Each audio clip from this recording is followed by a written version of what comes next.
sa buhay ng buhay. Kaya may pagkakaroon po ng buhay na walang hanggan. At hindi na po pahirapan yan sa atin kasi lahat ng kailangan upang tayo magkaroon ng buhay na walang hanggan, ginawa na po ni Yeshua para sa atin. Ang kailangan po natin pananampalataya. At pag tayo may pananampalataya kay Yeshua, hindi mahirap sundin ang kanyang buhay. Yeah. Dali na po yan.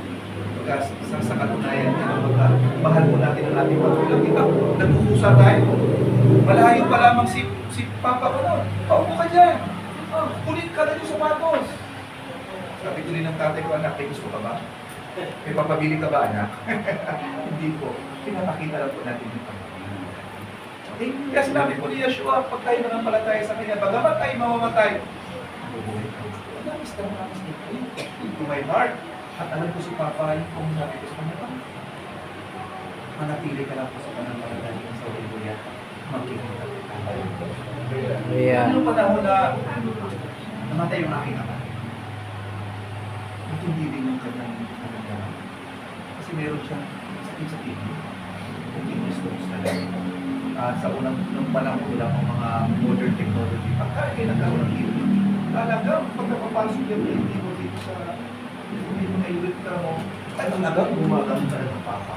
Bakit talaga? Sabi sa kanya ng doktor, ikaw, dahil wala naman kami pambili ng gamot. Gamot mo, mga kahit na 30 pesos yan.